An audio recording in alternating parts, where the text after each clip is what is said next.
Continuation to the previous classes. So, what we have seen up to yesterday we have seen the data warehouse concept, like how why we use OLAP servers, and what are the two types of OLAP servers, and what is the facts and dimensions, what are two types of facts and dimensions, and what is the cubes. Okay, that all we have seen.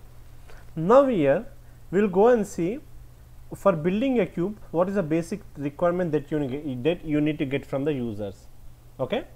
So, I will open the database. Normally cubes will always contain the high level data. Remember, it will not contain, let us say your company has multiple branches. Okay. So, I will explain this. Let me connect to this.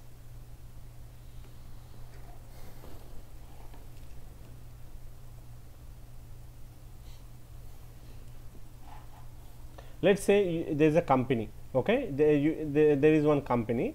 The company has branch different branches at multiple location A, B, or else I will say this is just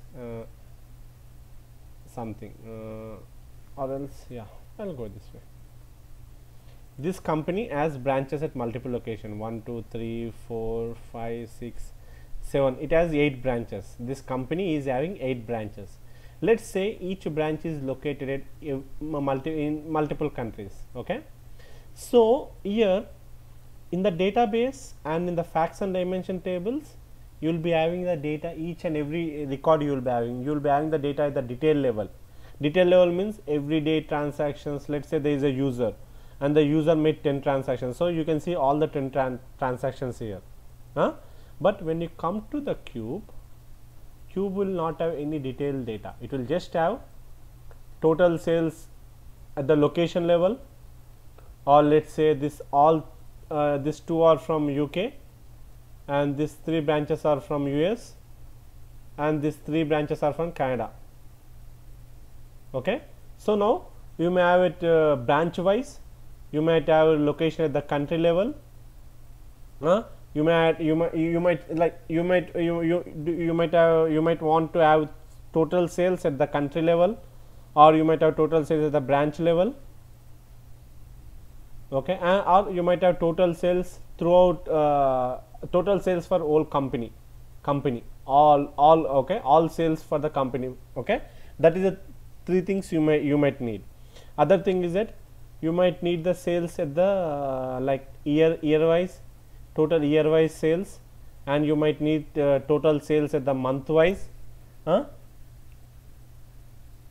and you might need total sales at the quarter level. Okay, and you might sometimes you may need sales at the week level also. Okay, you might need total sales at the week level. So, this is a scenario normally. So, what we do for each and every stuff in the cube, when we go to the cube, the cube will have the aggregate data which are stored, pre-calculated data is stored. So, let us say if you want total sales at the country level, when you write a queries on ROLAP means facts and dimension table. So, what you do normally, you write some aggregate data, you write some aggregate queries on group by country, and you will get the total. But when you see, if you get if you want to get at the like branch level, then you do group by country and branch. If you want to get a totals at the company level, just you do group by the company level, right? So, depends. And if you want to get at the year level, so you do at the year level. Yesterday we have seen, if you want to get the totals at the month level, you do at the year and month, depends on the necessary. So, you need to do aggregate functions, and when you write aggregate functions, then the query will execute. It will take some time, and after that you will get the result. And the same same query, if many people wants to run the same query, then all people should execute the query, and for everyone, when the first person runs the query, he gets some results. When second person is running, again he runs the query, and again he gets the same results. It is waste of time again and again. Let us say if there is any pre-calculated value stored, first time it will take some time, and that values will be calculated and stored at one location. So, next time if someone wants to use this query, so instead of running the query, they can directly use the pre-calculated values. So, that all we are going to achieve by using the cubes. Okay, that all we are going to achieve by using the cubes.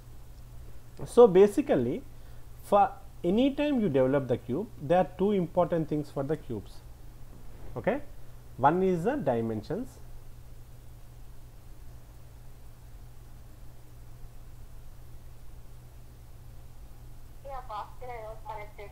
Oh, you got oh, no problem. Yeah, the first one is the dimensions, and second one is the measures.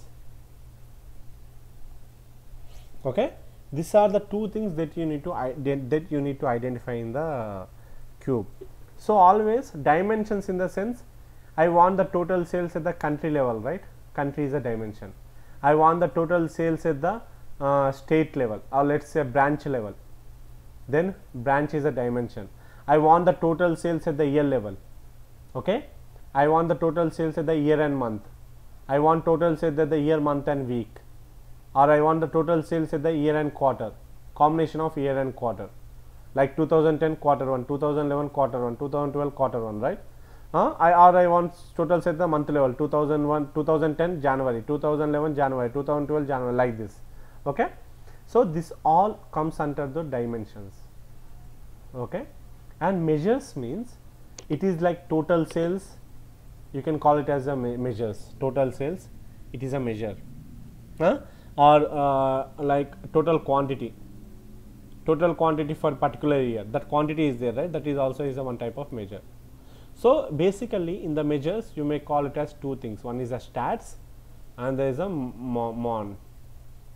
Okay, monetary. You call it as monetary. It is a statistics. Always statistics means the quantity will come under the standard statistics. Money always come under the total sales or total amount, total sales amount. Like whichever deals with the amount, that all comes under the monetary, and whichever deals with the like stats, like quantity, and total sales. Total sales quantity or total number of transactions per year, that all comes under the stats. Okay, so you need to remember these are the two things that you need to worry. Normally yesterday we discussed the facts and dimension tables. So whenever we go to the data warehouse, so now see here, AdventureWorks, there are two types. This is a data warehouse. Actually it is a 2012. Assume that it is a AdventureWorks 2008. Okay, assume that it is Adventure 2008.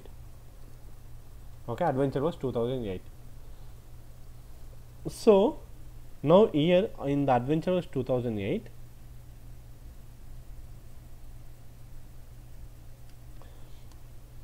let's say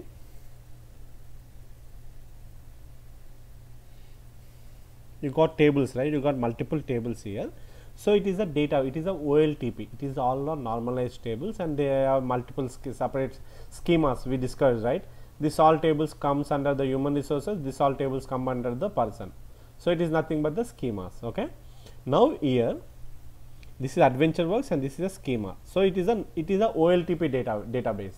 Now when that same tables are converted into the AdventureWorks, converted into the OLAP, relational OLAP, then it becomes dimensions and fact tables. It becomes dimensions and fact table. That's it. So when it becomes a fact table, see, always the fact tables will have only the key, and it will have the amount, orders and issue raised, average time pursued. Okay, it is a call center one. This is a currency rate. What is the total currency they are? See, average rate, end of the day rate, and this is, let's say, internet sales. So internet sales you can see here. This is all our IDs. From here you can see order quantity, unit price, extended amount, unit price discount, discount amount, product standard cost, total product cost, sales amount, tax amount, figure. This all nothing but the amount. So the fact table will only have the IDs, that is nothing but the keys and the measures. The whatever the thing, the amount and it's a quantity related, right? That all is nothing but the measures. Okay. So now in order to develop the cube, so based on this facts and dimension table, you are going to develop a cube. Based on this facts and dimension table, you will develop the cube. So first thing, before developing a cube, what we will do, we'll open the same Visual Studio and create a new project, or else I'll continue this one with the other video. I'll stop this and continue with the other video.